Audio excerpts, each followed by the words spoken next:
Assalamualaikum warahmatullahi wabarakatuh. Perkenalkan, nama saya Aulia Indra Studi Sulistiana dengan 3 NIM terakhir 127.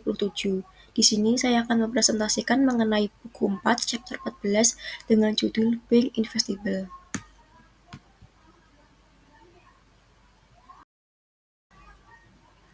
Apa yang dimaksud dengan being investable? Being investable berarti startup memiliki nilai bisnis, potensi pertumbuhan, dan struktur operasional yang mampu menarik minat investor. Bukan hanya soal seberapa bagus ide, tetapi seberapa siap startup untuk bertahan, tumbuh, dan memberikan return. Investor melihat keseimbangan antara visi, eksekusi, traction, dan kejelasan monetisasi. Penilaian investasi bukan hanya soal angka, tetapi juga insting kuat dan analytical judgment.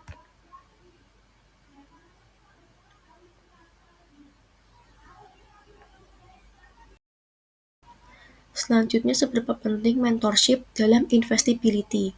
Mentor dapat mempercepat learning curve dan membantu founder menghindari kesalahan mahal. Pada kasus Asintagram menunjukkan bahwa mentorship dapat memberikan yang pertama yaitu kejelasan monetisasi, kedua penguatan strategi, ketiga akses jaringan, keempat validasi eksternal yang membuat investor lebih percaya. Lalu, time investment mentor memiliki nilai setara dengan modal finansial.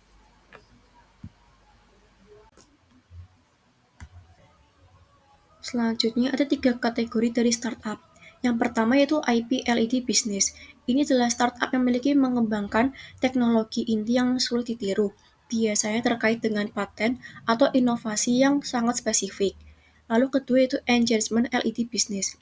Contohnya seperti aplikasi media sosial, gaming, atau platform yang memiliki bergantung pada jumlah pengguna. Lalu monetisasinya biasanya baru muncul setelah engagement tinggi terbentuk. Yang ketiga adalah commerce-based business. Ini merupakan kategori terbesar, yaitu e-commerce, food delivery, jasa layanan, dan sebagainya. Di kategori ini, investor lebih fokus pada unit ekonomi, yaitu apakah setiap transaksi dapat menghasilkan keuntungan atau malah rugi. Lalu ada key investor kriteria. Investor biasanya melihat dari berbagai aspek besar. Yang pertama adalah industri attractiveness. Apakah industri ini sedang berkembang atau apakah investor punya pengalaman di sektor itu?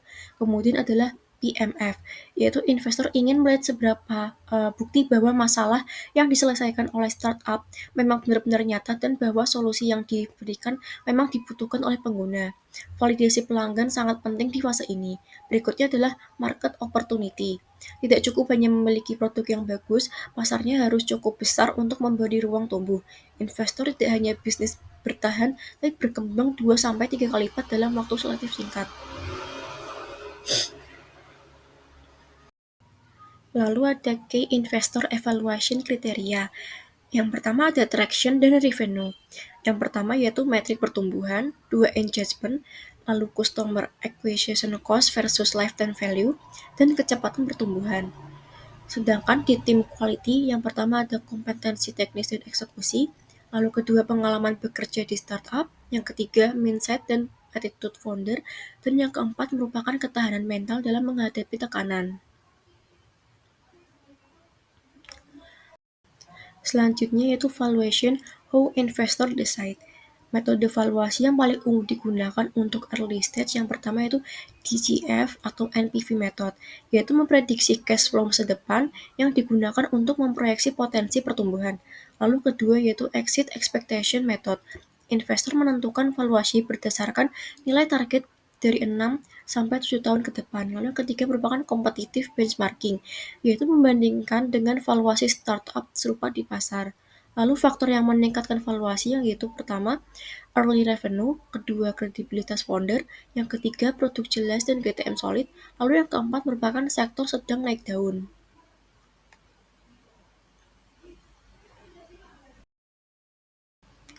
Lalu sweet side of funding. Yang pertama yaitu customer traction kuat, di mana pasar sudah menunjukkan minat nyata. Lalu ada reputasi founder mendukung, yaitu pengalaman bekerja atau berbisnis meningkatkan trust. Yang ketiga, prototipe atau MVP berfungsi, di mana bukti konkret produk dapat digunakan. Lalu ada early revenue, yaitu bukti pasar mau membayar. Lalu ada funding as logis, yaitu jumlah dana sesuai kapasitas ekspansi.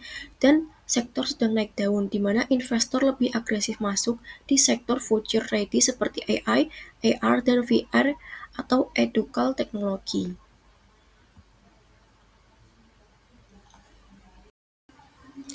Lalu ada pula bitter side of funding.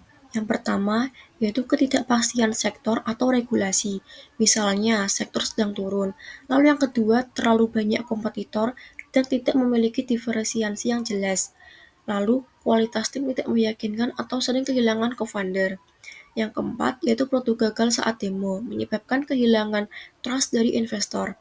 Lalu yang kelima, founder terlihat sangat disparate, menyebabkan investor menghindari risiko emosional dan operasional. Dan yang terakhir, yaitu ketidaksiapan data bisnis, seperti proyeksi, traction, dan keuangan.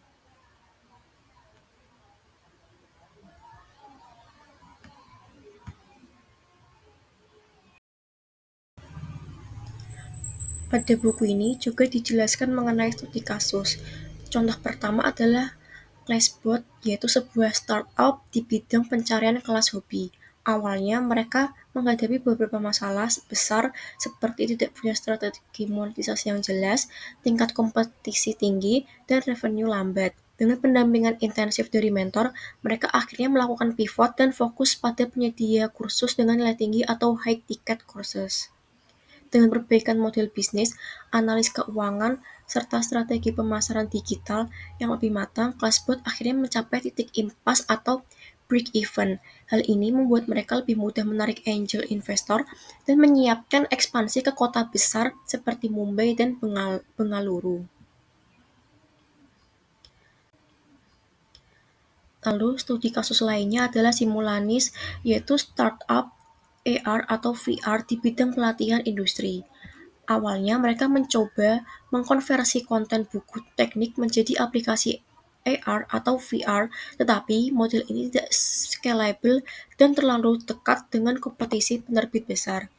Setelah mengikuti program akselerasi, mereka pivot menjadi penyedia solusi pelatihan industri berbasis mixed reality. Nilai mereka semakin kuat ketika mereka menunjukkan pertumbuhan unit ekonomi yang stabil, di mana pelanggan dari sektor besar seperti farmasi dan otomotif, serta kemampuan teknologi yang relevan dengan kebutuhan industri. Dengan momentum pasar VR global yang semakin besar, Simulanis menjadi contoh jelas bagaimana repositioning yang dapat meningkatkan investibilitas.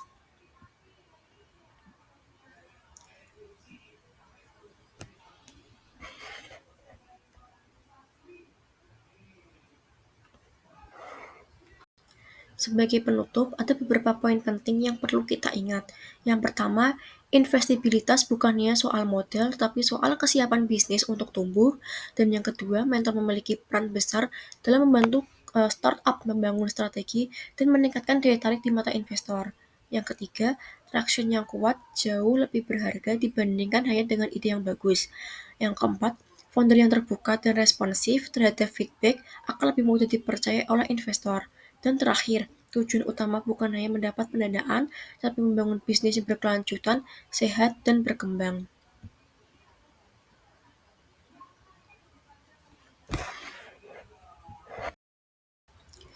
Sekian presentasi dari saya.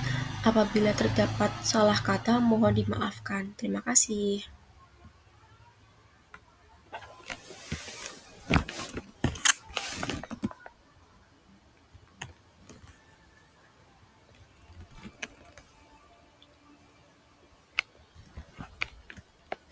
Hmm.